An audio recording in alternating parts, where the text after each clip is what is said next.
The 24-year-old female officer had just left work when she was shot to death early this morning in the Avalon Park neighborhood. Show your face! Show your face, please! With sugar on top!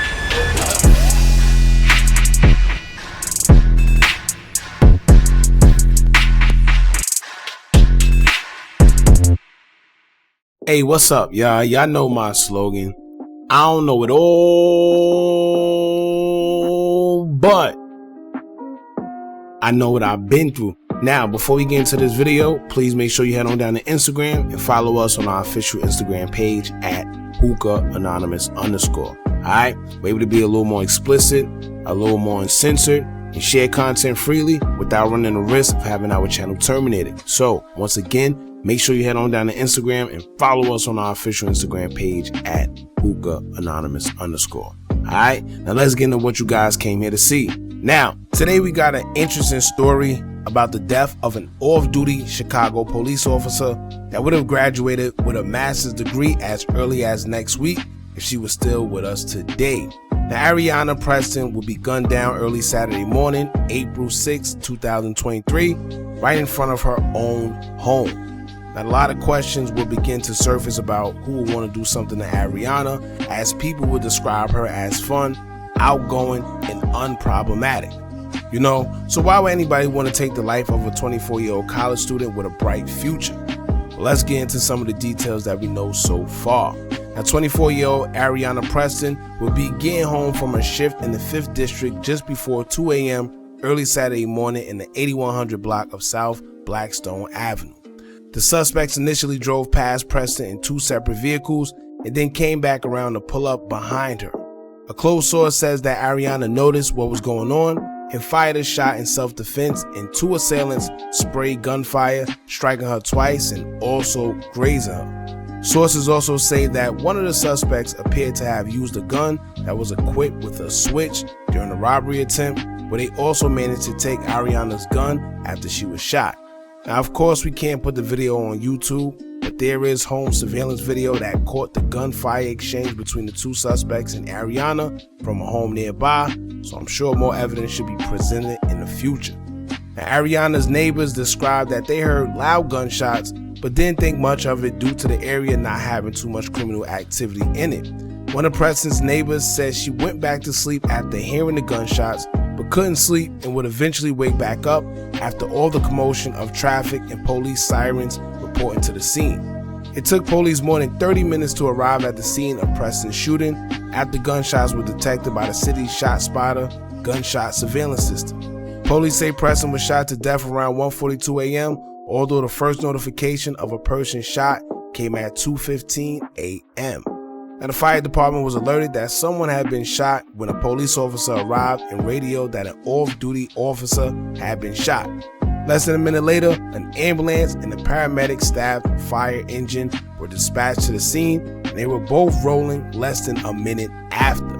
When the fire engine arrived at 2:23 a.m., the crew didn't find anyone injured because the police already put Preston in the back of a squad car to transport her to University of Chicago Medical Center, where she would later succumb to her injuries. Now, as far as the suspects go, police are saying they're known and suspected of robbing other people around that same exact time. So pretty much this is like what they do. You know, this is how they scheme. They find people late at night, kind of vulnerable, coming in from work, whether it's women, and usually women because, you know, they're kind of more defenseless than men.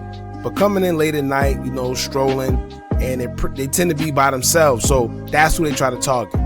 You know, they said just last month, police issued an alert warning residents of 3 similar robberies that transpired in that same area alone. They also described how the suspects would carry out the scheme, saying that the suspects would wait for the victims to exit their vehicle, and once they're out, multiple suspects would exit out another unknown vehicle armed with weapons and would demand the victim's property.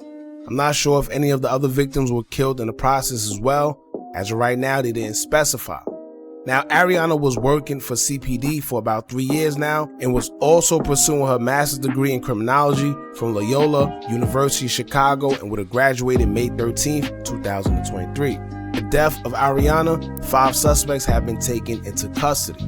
4 of the suspects, before being apprehended, participated in an armed standoff with the police, and in the 7600 block of South Bishop Street in Auburn, Gresham, that began Sunday night and lasted for hours. A fifth suspect was later captured due to their role in Preston's murder, and I could only assume that they were ratted out by one of the other 4 suspects that was caught before. Now, 3 out of the 5 suspects already have a history of criminal backgrounds, where one of the individuals, who is a 20-year-old woman, was arrested in December 2021 and charged with misdemeanor domestic battery for allegedly punching another person and pulling her hair at the group home where they live. The case was dropped in February 2022.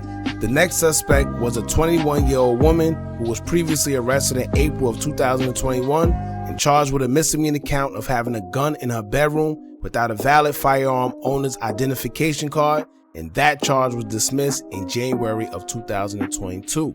Now, the third suspect is very known around the neighborhood by other neighbors for being a total troublemaker and has a very crazy past for criminal activity. Now get this, one neighbor identifies a 19-year-old kid as being a, quote, menace and a typical thug who has been in and out of jail. The neighbor also says that police are called to the suspect's home 3 or 4 times a year and has been living there in Auburn, Gresham for 2 years with his mother and younger sibling. In 2021, he was caught with a gun equipped with an extended magazine after police responded to a shot spotter alert and stopped the car in Grand Crossing. The charge was dropped in November of 2021. Less than a week later, he was arrested again after allegedly throwing his mother and 2 televisions down the stairs and flattening her car tires, forcing them to get a protective order against him.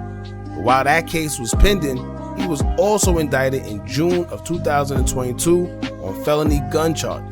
He pleaded guilty to a single count of aggravated unlawful use of a weapon in January of this year and was only sentenced to 2 years probation and 50 hours of community service.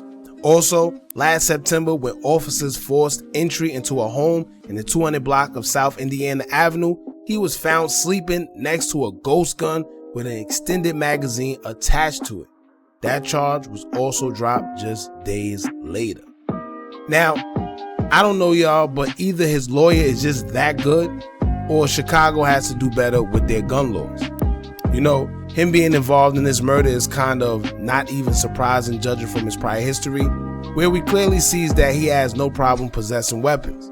Not just any weapons neither, weapons with crazy attachments, and maybe one of the biggest reasons why he has no problem possessing them is because he know that he won't be penalized for it. You know, maybe the new mayor would try to change that part of the law and tighten things up just a little bit, but I don't see why harsher punishment wasn't enforced on this kid given the type of criminal background he already had at an early age, and then to get caught with, you know, multiple gun cases back to back.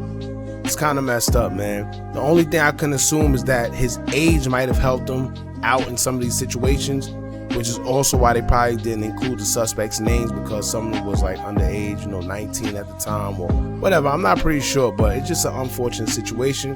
For one, they didn't get nothing. You know, the only thing they got was her weapon, and I'm pretty sure if they did try to rob her, maybe they was intended for more. It's definitely money or something, or some type of gain, man. You didn't gain nothing by just taking her weapon from her because she lost her life, and now these young individuals pretty much threw their life away as well. You know, at first something sounded fishy to me when I heard that an officer was targeted, because you would think who in their right mind would try to rob an officer. You know, I thought maybe she was targeted for maybe a domestic dispute with an ex-boyfriend or something, or maybe for locking up someone who knew she lived around there or something. I don't know what, but at the end of the day, you know, her life was taken for no reason. There's no real details as far as a motive. They only said that it was a robbery gone bad, so I'm not sure, but rest in peace to Areanah Preston. Condolences to her family, and I pray she receives the justice that she deserves. As for now, make sure you like, comment, share, and subscribe. Hit that bell so you're notified every time we drop new content. And remember, as long as you keep on watching, I'm going to keep on dropping. I'm out.